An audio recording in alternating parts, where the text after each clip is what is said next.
Reading books is not learning. It's the illusion of progress wrapped in the ritual of pages turning. The self-improvement section of a bookstore is where ambition goes to die slowly. People collect books like artifacts, evidence of intention, proof they were going to do something. But the stack grows taller while the life stays the same. This is not about discipline. This is about a system designed to keep you preparing instead of executing. The publishing industry discovered something decades ago. Something brilliant and quietly sinister.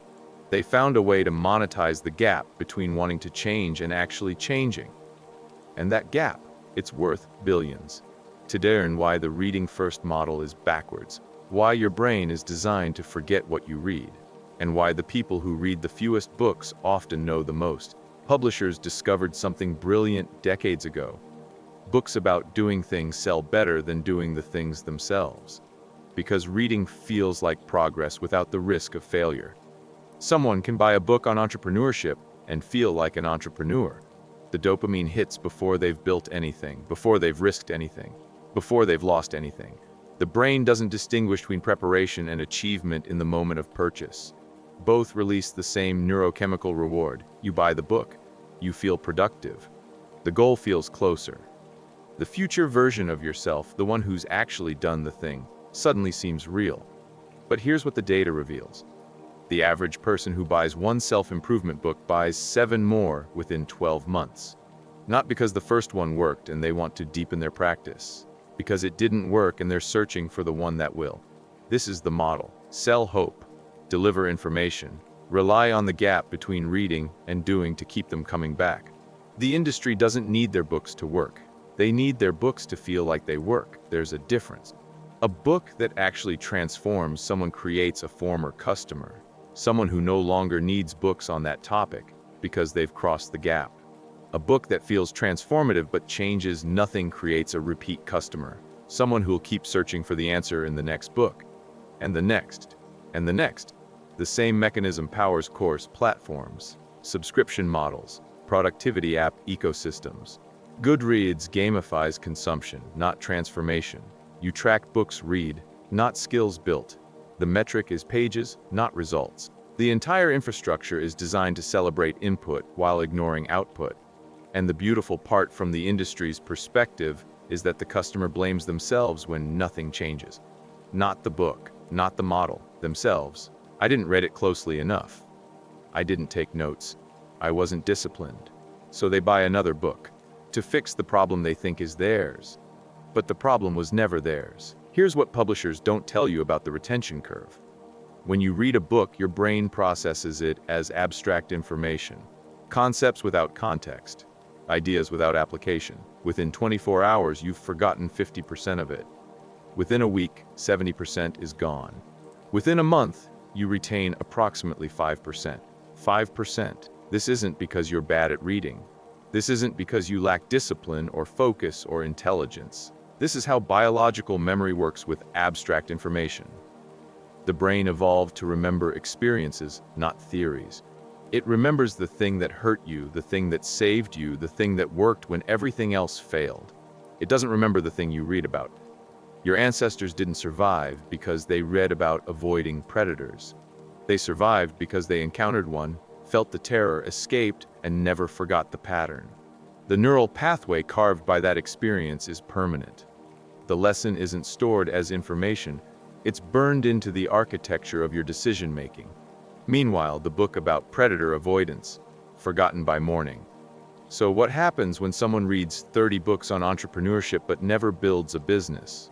They remember approximately 1.5 books worth of information.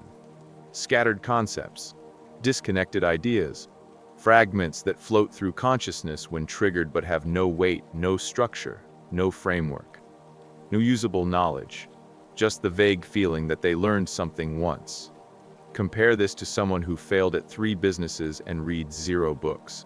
That person has a neural map of exactly what doesn't work and why.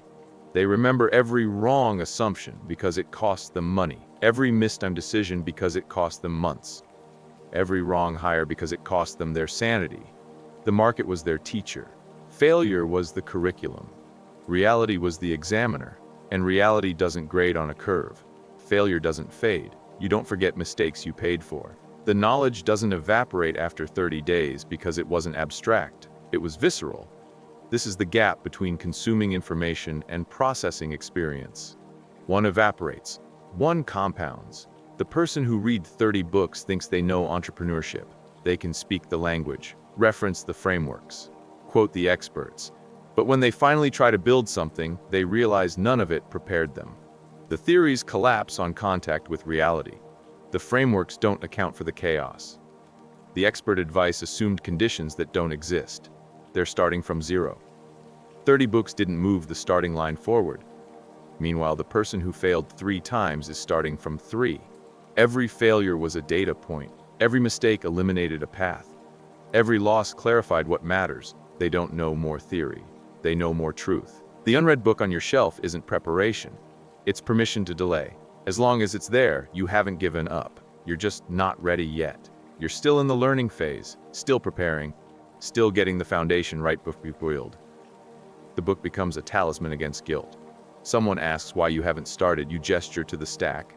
I'm working on it, I'm learning. And they nod. Because reading looks like effort, it looks like progress, it looks legitimate. But here's the mechanism underneath. Buying the book releases dopamine. Your brain interprets the purchase as movement toward the goal, the same neurochemical reward you'd get from actually achieving the thing. Not as intense, but enough to quiet the urgency, enough to satisfy the part of you that wanted change, enough to let you postpone starting. This is why people buy books they never read. The transaction was never about reading. It was about the feeling of becoming someone who would. The book represents a future version of yourself, the version who has time, discipline, focus, the version who'll finally do the thing. Purchasing the book is purchasing access to that future identity. The book sits on your shelf as evidence that you're the kind of person who invests in growth, who takes learning seriously, who's building towards something. But identity without transformation is cosplay. You're not becoming the person who does the thing. You're becoming the person who reads about doing the thing. And the industry knows this. They know most books won't be finished. They know most information won't be applied. But it doesn't matter, because they're not selling transformation. They're selling the feeling of impending transformation, the belief that you're on the verge of change. And that feeling, it's renewable. It runs out every few months, and when it does, you're back in the store, back on the website, back looking for the next book that'll finally be the one. There's a strange paradox in how preparation affects action. The more prepared you feel, the less likely you are to start. This sounds backwards. You'd think confidence comes from readiness. That studying the craft makes you more willing to attempt it. But the opposite is true. The person who knows nothing jumps in quickly because they don't know what they don't know. Ignorance eliminates hesitation. The person who reads 15 books on the subject sees all the ways it could go wrong, all the variables they haven't accounted for, all the skills they haven't mastered yet. The knowledge creates fear, and fear creates delay. I should read one more book, just to make sure I understand the fundamentals. Once I have the foundation solid, then I'll start. But the foundation is never solid, because every book reveals new gaps, new concepts you haven't mastered, new prerequisites you didn't know existed. The more you learn, the more you realize you don't know. And the more you realize you don't know, the less ready you feel. This is analysis paralysis. And it's not a bug in your psychology, it's a feature. Your brain is trying to protect you. It sees all the potential failure points and wants you to eliminate them before risking exposure. Reading feels like eliminating failure points. Every chapter you finish, every concept you understand, feels like you're reducing risk. But you're not. You're just delaying the inevitable collision with reality. The moment when all the theory meets all the chaos and you discover how little of it transfers. The cruel truth is that preparation doesn't reduce failure. It just makes you more aware of all the ways you could fail. And awareness without action is paralysis. So what's the alternative? Start building before you know how. Not because ignorance is virtue, but because context determines retention. When you read about a topic you've never encountered, the information has nowhere to attach. It's floating, disconnected, abstract. Your brain files it under potentially useful and lets it decay because you're not using it. No neural pathway gets reinforced. No memory gets consolidated. But when you read about a problem you've actually faced, everything changes. You encountered the problem. You struggled with it. You tried solutions that failed. You felt the frustration of not knowing the answer. Then you found the answer. And when you read it, your brain doesn't process it as theory. It processes it as relief. The information solves a real problem you've lived. It fills a gap you felt. It connects to the experience you just had. That's when retention happens, not when the information is abstract, but when it's the answer to a question you were desperate to ask. This is just-in-time learning versus just-in-case learning. Just-in-case learning is reading 30 books, hoping one of them will be useful someday. Maybe, if the right situation comes up, if you remember the concept, if it actually applies. Just-in-time learning is encountering a problem, searching for the specific solution, applying it immediately, and moving forward. The retention rate isn't 5%, it's 90%. Because the knowledge isn't abstract anymore. It's functional. It solved something. It worked. Their knowledge isn't theoretical. It's architectural. Every piece of information they retained solved a problem they faced. Every concept they remember prevented a mistake they made. The library in their head isn't organized by topic. It's organized by context, by project, by failure. This is what didn't work when I tried to build X. This is what I learned when Y broke. This is the pattern I noticed after Z failed the third time. That's the knowledge that compounds. That's the knowledge that transfers. That's the knowledge that makes someone an expert. Not the books they read before they started. The problems they solved while building. But there's another layer to this. The cost isn't just retention, it's opportunity. Every hour spent reading is an hour not spent building. And in most fields, building compounds faster than reading. The person who spends 3 months reading about web development before writing their first line of code is 3 months behind the person who started building on day 1. Not 3 months behind in knowledge. 3 months behind in collisions. 3 months of problems they haven't encountered. 3 months of mistakes they haven't made. 3 months of patterns they haven't recognized. The reader arrives with more theory. The builder arrives with more scars. And scars teach better than theory. Because by the time the reader finishes their 3 months of study and starts building, they discover something devastating. Most of what they read doesn't apply. The books assumed conditions that don't match reality. The tutorials used tools that are outdated. The frameworks made sense in theory but collapse in practice. So they're not 3 months ahead. They're 3 months late and starting over. Meanwhile, the builder has already failed, adjusted, failed again, found what works, built something functional, broken it, fixed it, and shipped it.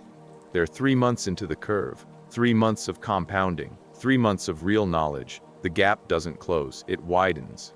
And the tragic part is that the reader thinks they're being smart, strategic, careful.